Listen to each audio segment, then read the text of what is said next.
Hi there, this Sunday my guest is the award-winning milliner Aoife Hannon. Aoife, welcome to Sunday Girl. Thank you very much, Orla. It's great to be here.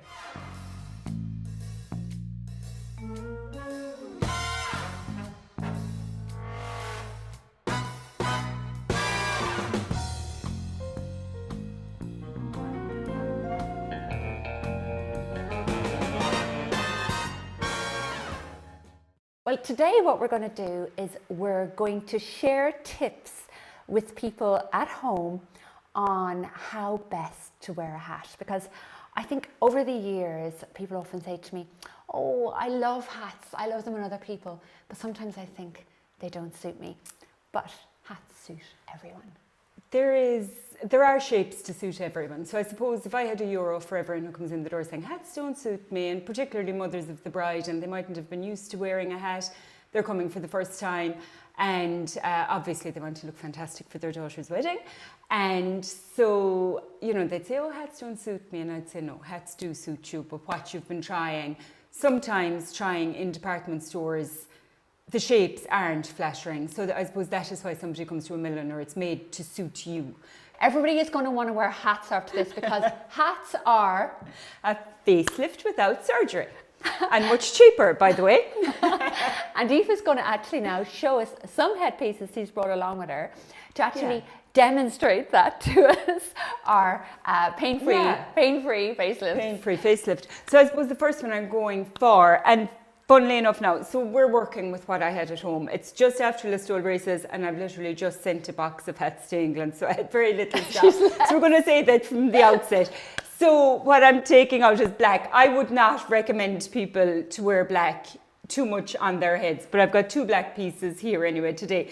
But there are ways of wearing black, but generally speaking, black shining down on top of you highlights every dark circle. So this is a good example. Okay, so that's very good for you to say. So when black actually is close to your face, the way it blocks the light is actually it creates circles under your eyes, dark circles. Also, like it's a dark shadow casting down. Okay. So similarly, for somebody who's got thread veins or a high colour in their complexion, if you wear a pink or something, it's going to accentuate that. So it's going to bring up your colour. Absolutely. That is fascinating. I never knew that. I mean, what I would always say to people is, I suppose, I think kind of from up to as far as here, and I'd always tell people to wear like golds, colours that reflect light onto their face. Yes. But of course, the principle of a hat works the exact same way. And even more so, because if you consider, like you're talking about uplighting, this is downlighting. Yeah. So if you consider something, well, you'll see it in a second anyway. If you consider something dark, and this is a mixed colour, but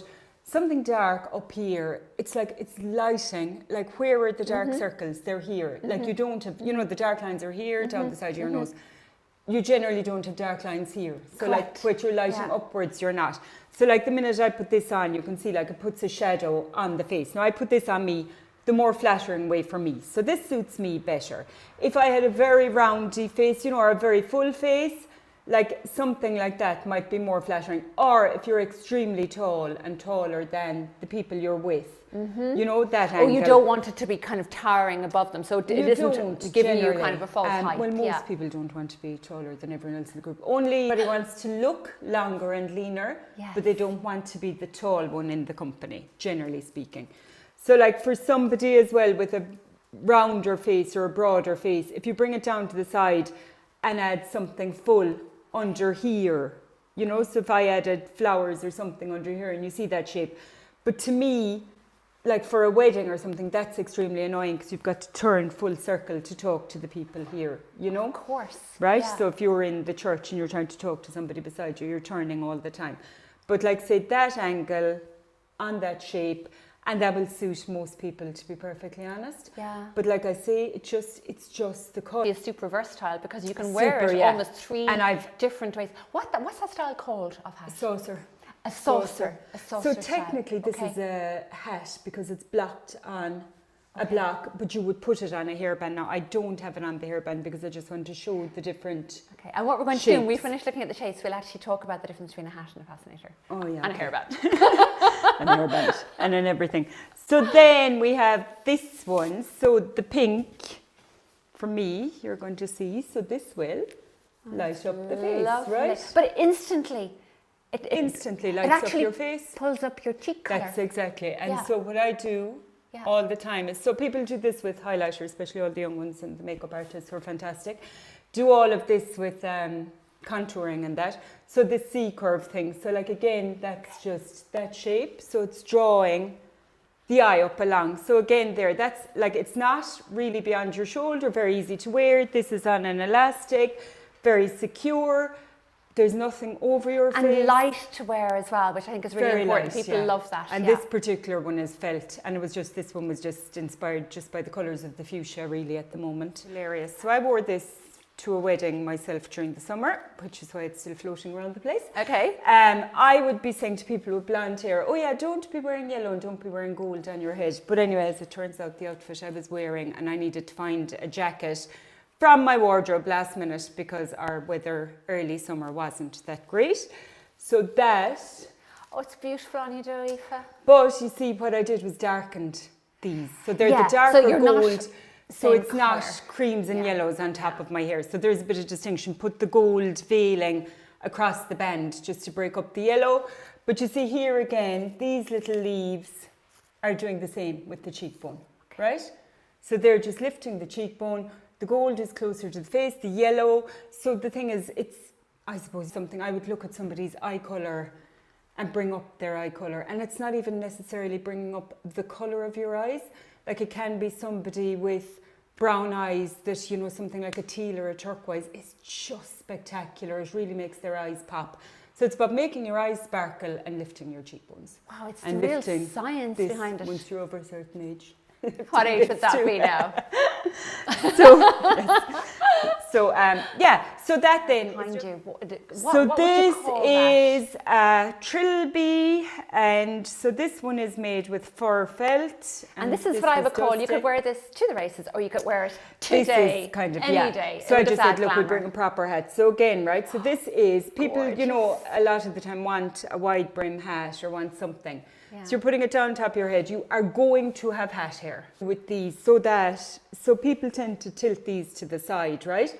Which isn't necessarily comfortable. So what I have done with this one is I have tilted the brim, so that it's doing its curve. Yeah, so instead of you having to tilt it, you've actually made the hat to tilt because so much. So like when you are looking for a headpiece, I think the best advice really is to go to somebody like yourself, Aoife, go to a milliner if it's a special occasion and it's a headpiece that you want to keep with you for years to come and that you know is going to actually work. And then you take into consideration the shape of their face, their cheekbones, the colour of their eyes, and then, as you said, their outfit. But what you want to happen is that people go up to them and say, you look great, not I love your hat. Yeah. So it's essentially, it's about the whole person. The whole person. And like even the outfit, like if you've got a very full skirt, you want a bit of fullness here. Like say this particular one now, which is quite elaborate, right? So for quite balance. Fussy. Now this is going to come down the face. This is a racing one as opposed to a wedding one, to be quite honest, because it'd be a bit much for a wedding. But see the way that's quite full, even though the basic shape is narrow and small, but this, the crinoline here, adds fullness. So like if I had quite a full outfit on me, this is going to balance it. Yes, but I don't feel like I'm wearing a huge piece, like even if that is light, you know? Now these should be stitched down, by the way, not to be bouncing like that.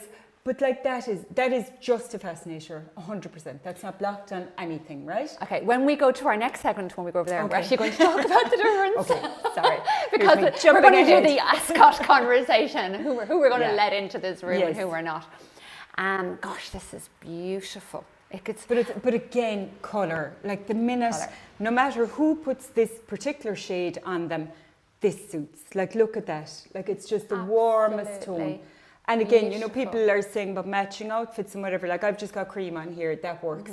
If I had black on, that would work. Navy, matchy. Again, like I say, once it's matchy to your face, you make the rest of it work. Correct. So you're actually talking about it flattering you, giving you 100%. That facelift, as opposed to saying, does it actually match my outfit? Absolutely. Okay, so now we're going to do a masterclass in the difference between a headpiece, a fascinator, a headband, and hair jewellery. So, I suppose first of all I'll say I hate the word fascinator. Okay, me too. What is it? I hate the word too. Right? So a fascinator is a headpiece. So in Ireland, we would have Okay. called them headpieces. Okay. So I suppose the difference first between a hat and a headpiece stroke fascinator is a hat is blocked on a piece of timber, basically.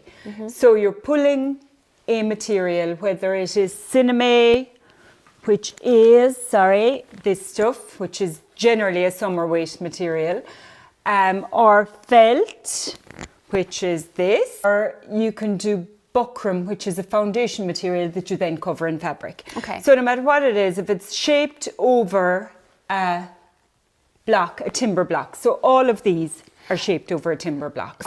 And that's where we get the expression, do you block? And milliners block.